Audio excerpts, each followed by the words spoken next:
Shalom shalom mishpacha by Yisrael by Yishraya Nakayu Nishayu Yishraya here. Alright, so this video is gonna be on a topic that is very critical. It seems soft, but it's really critical. It's, soft severity. Alright, there are some achim, some brothers that are I believe in Yisrael, and they are talking to a rab at Abraham's well. And through the video, there's some issues or some tension that's going on that's directing the conversation or whatever the case to go the way it's going, or the communication to go the way it's going. And I want to talk about the tension that is going forth here. I kind of want to bring out what's really going on for my people, you know what I'm saying, that are the bloodline Yahudim and the bloodline Yisraelim. Believe it or not, he could even be bloodline. You might not really know. You know what I'm saying? Just, basing off of skin color is pretty much what this video is going into. Skin color. But we're going to go into it. But I just wanted to introduce, that's what we're going to be talking about. And I'm going to go step by step as much as I can to talk on every little part of the communication that was going forth between the Rab and I believe the other guys of Moray, And let's just get into it. Have you seen the lady? Dark skin, to shut all that. And you agree that he was dark skin. And even Ishmael, like, if you have to show, get somebody dark skin throughout Ishmael. I think the most beautiful thing about the Torah is that no colors were mentioned here at all. Yes, color was. Skin color? Yeah. Moses pushes on in his bosom, he come out white, and he push it back and he come out with the normal color. Also, Miriam, when her color was taken away, she was turned white and leprous, and then her brother said, "Put not this curse upon me." So yeah, color is in there. Con. Okay, so on this first part, the Rab, what you must never do and what you must understand, I gotta go this way first, is that a lot of people know the Brit Hadashah, the repair covenant, as you call the New Testament. So you can go to Acts and you can talk about the cloven tongues of fire and how they spoke the different languages of people from different nations that were in Yisrael, learning to be Rabim. So it already right there in itself tell you that other people from different nations come to Yisrael to become Rabim or to become teachers of the Torah, rabbis, as they say in English. All right, so right there in itself, knowing that, it should be enough to kind of balance you out. But when you have some kind of anger in your heart or whatever the case about your homeland and stuff, that can kind of eat at you if you're not seeing the bigger picture. You're not understanding that, yeah, we were sent into slavery and stuff. You know that, but when you're not really trying to see why the Most High put us in slavery on a broader scale, and you're not trying to associate yourself with that, you start getting emotional and you start having issues about the Most High doing that to us as a collective whole of people, and you start showing anger towards the Most High about putting it on the people that's in the land, instead of understanding that we're in captivity for a reason, and you not wanting to be partakers of being in the captivity. You would rather be in your homeland. But I'll just go back real quick a little bit. So you see that the Rab goes off and he provokes them with he tested them. You know what I'm saying? So the assumption should be, all right, let me just I'm gonna go this way first, because there's a whole bunch to factor in. But I don't know the very, very beginning of when they start talking to him, so I can't say or say not. But when he cut the camera on, what I did not notice, that I don't know if they did or did not do, was properly introduce themselves to the Rab. You're supposed to say Baruch atah Gadol Adonai Olamim Eloheinu, Baruch Hu La'olam Va'ed, who raises up Torah teachers. You know what I'm saying? To teach us Torah. So that is what you do when you first come before a rabbi, when you're supposed to be learnt of the Torah, when you know the culture and things like that, when you know what you're supposed to do and stuff like that, before you even start trying to teach somebody that is a Torah teacher, you should know how to introduce yourself and all this, that, and you got to know the halakot and stuff like that. So when you come before someone, you do that. But because the Rab didn't recognize him, there was no type of proper introduction there. So it was kind of like, I got to test this guy. And so he went on the fact that he was a darker complexion, or he was of a darker complexion, and knew some things about the Bible and the English to kind of like throw that in his face. And so he went off on color to kind of provoke the conversation, to test him. And so to see, he was trying to test that energy. He was testing everything. And that's why you don't mess with Rabin, because they know how to assess your character, not just you knowing something. They need to know your energy. Understand that. We're not just teachers of just like, oh, I'm teaching the Bible. No, they are people that go out through the whole world and set things straight for all nations in the world. We are people that you like call like superheroes for every nation in the world. We're needed and called. So we must be able and capable to be in any place at any time in any nation, and be able to give a word for the people there, no matter what situation, living situation you might be in.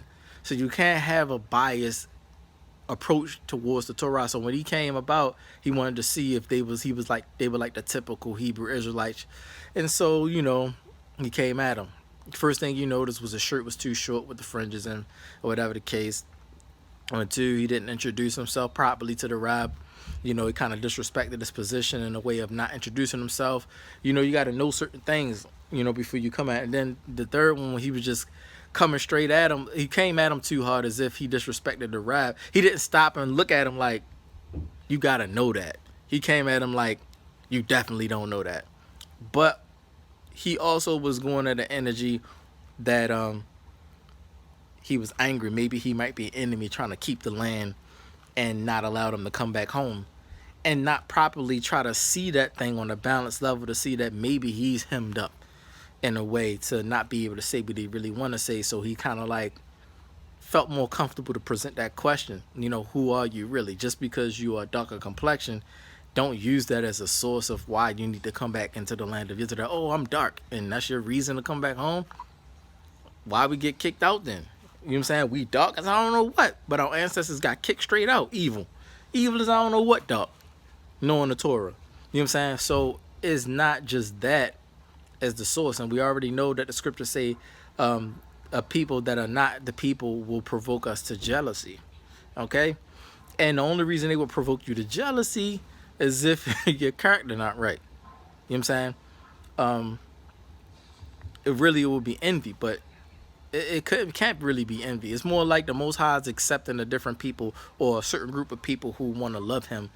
You know, for our ancestors not spreading the Torah to the world so that they can receive the Most High, he kind of put a different people up there, but they messing up too here and there too. So it's a long story with this thing, but that's the first thing you notice as he presented the question of, he presented the question because he came at him about color. The first thing you come at is color. Out of all the topics you can talk about, if you really knew something, why the first thing you're talking about is color?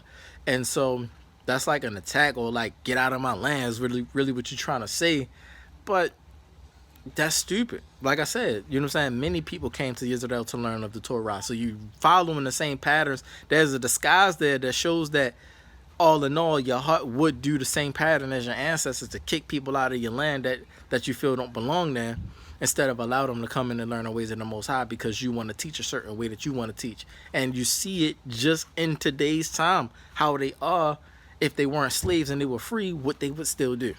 So sorry, brother, I had to come at you on that. And this is because you don't do that when you come before a Rab. You respect that. It also shows that you don't even know the importance of what a Rab really is, or what a rabbi really is, and the fact that anybody can be a rabbi accepted by the Most High, and you're just coming at him like you don't know anything. Appearance and things like that is what the problem is. Appearance. And of course, the thing about it too, he might consider that like a home space, and he might consider them brothers, so he didn't wear a head covering. But at the same time, whenever you're talking about the Most High, you wear a head covering. So you see him not really talking or teaching, but they're not praying or petitioning or anything. But the thing is that you want to be safe because you're on camera, so it's best to have a head covering on. But I'm not gonna disrespect the Rab, because I know Rabin know what they're supposed to do. You know what I'm saying?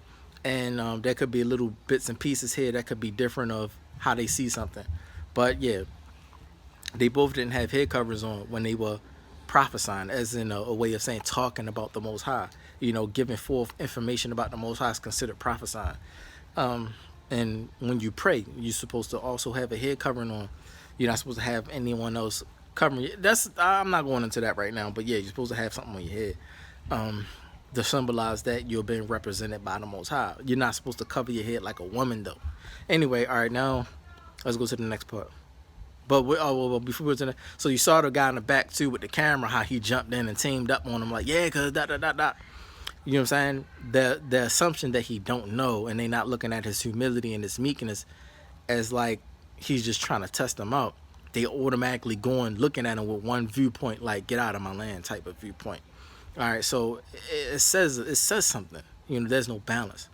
All right, let's go to the next part. To them in the 12th chapter, Miriam was still a leper. Because, like, I'm from Jamaica, Jew from Jamaica, and the brothers them from America, Haiti, England, Trinidad.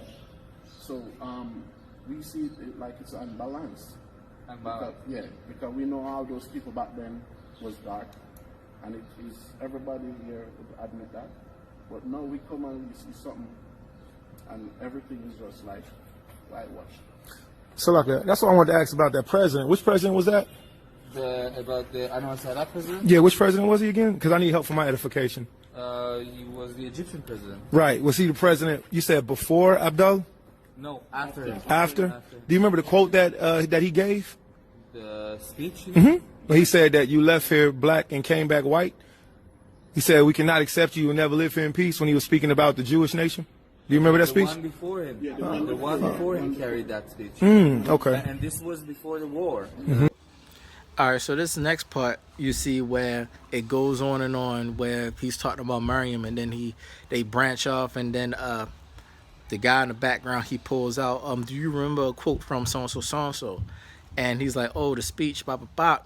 And so he tried to pull a historical piece, which is okay if there was really a real debate going on where he really feeling like, you know, you can't come back to the land of Israel. If it really was that energy, then yeah, I can see you taking that route. But he took that route off top, and that's what I don't like with brothers. They are attackish.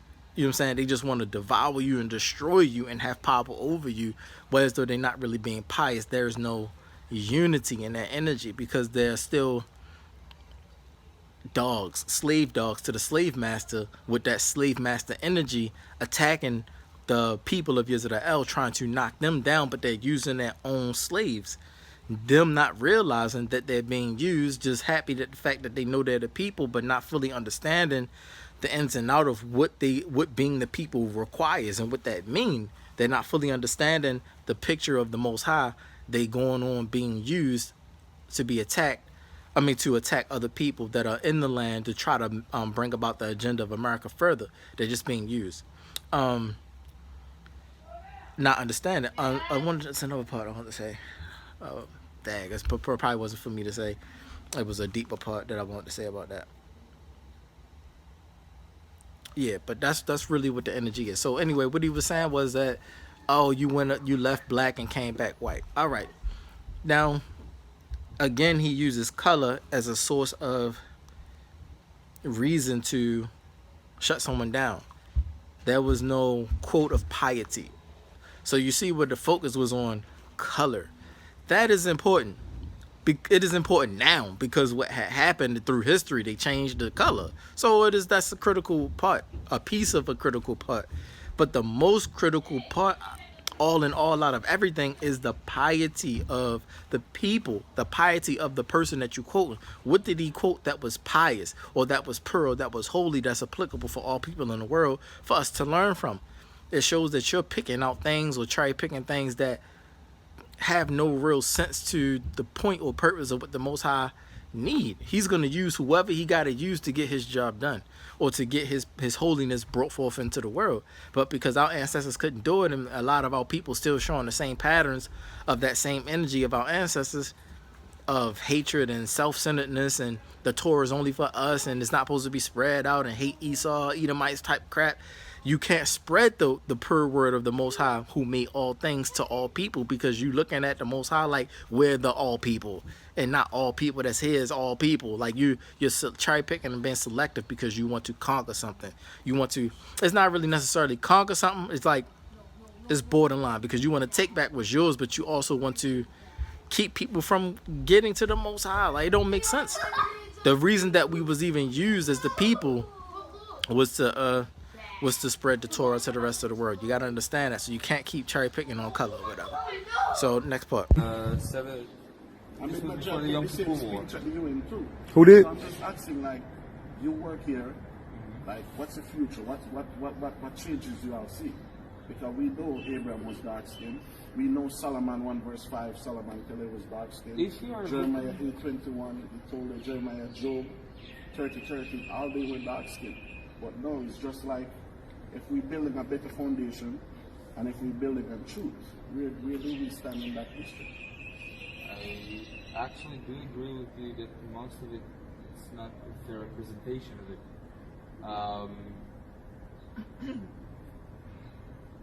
I'm not sure that, for example, do you have the Abraham was described as white or a black person?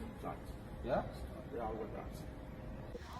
All right, the next part. The rab was asked a question, presented with a question or whatever.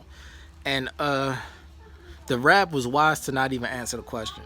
But he redirected the question to the first thing that was being presented. He's trying to nip it in the bud, get to the core of what this guy's talking about. Sorry, Ak, but it does look like you just a random guy. If you didn't look brown, you would look like just a regular old American guy that's trying to, like, it looked like that because the way you're talking and you're quoting a lot of scriptures that you think that he don't know. The assumption here was too much. And so you said, well, where do we stand? You went on with color, then you said, well, where do we stand as a people? But that's such a deep question that you just can't stand there and even really hear all of that answer to that.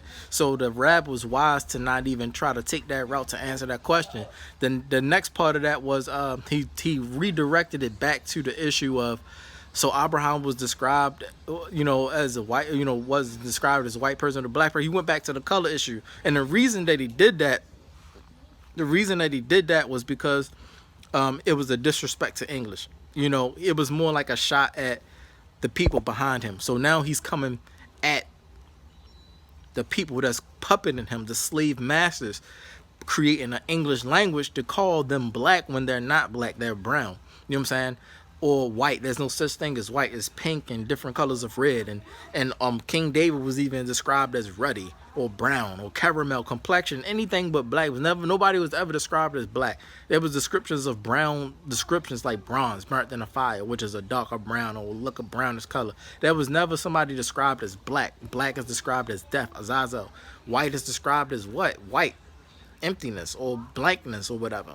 So that's why he came at it that way, to kind of like pull more energy out of them, to see fully the energy that's inside of them, where they really coming from. He want to feel that energy. He don't want to really tit for tat with questions, and you want to ask me questions about, well, where do we, like, the guy ain't even really say anything yet, and you already coming at him like he done said 1,000 things, and you like, well, where did we see ourselves coming in the future? You don't want to do that. Like, respect who the Most High put in authority. If the Most High really, really seriously didn't want them there, he would have destroyed them. He would destroy all the people there. He would not have even allowed these people to even know of his Torah. So you got to look at the bigger picture. What is the Most High trying to do here? Respect everyone. This brother could have been a real brother to you on some real protect your life and all that, praying for you and all that stuff, and you don't know because you going on about color. The same thing that all of these Hebrews do in America mostly.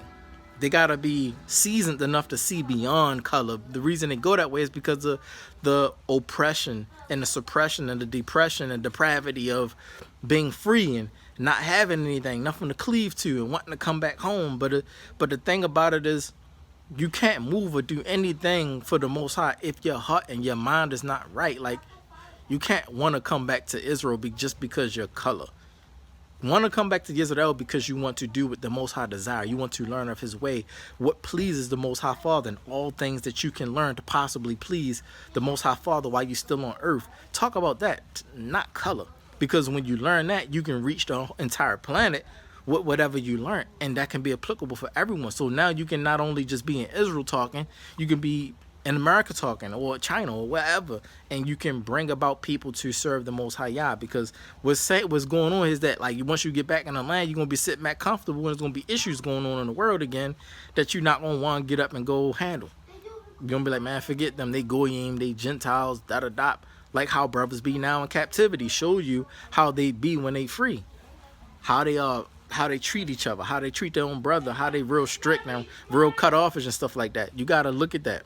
I'm sorry about the background. It's issues. It be like that for real.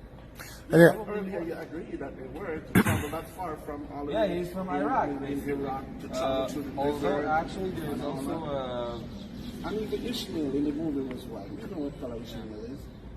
So, and the movie is not exactly like the sources. It's, for example, I that stuff believe, that go hold. You have the 10 Commandments with Moses, and Moses was called as Pharaoh's son.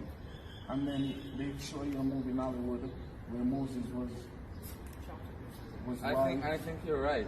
And then- I agree with you. You watch Passion of Christ with Mel Gibson? The Mel Gibson portray Yeshua as white when the Bible tells in Revelation 1:13-15 that Yeshua was dark with one hair. So we just want to know, like, what went change? Because just like they said, Egyptian was your friend. Now Egypt is enemy to Israel. Like we think everybody's enemy to us. That nobody mentioning us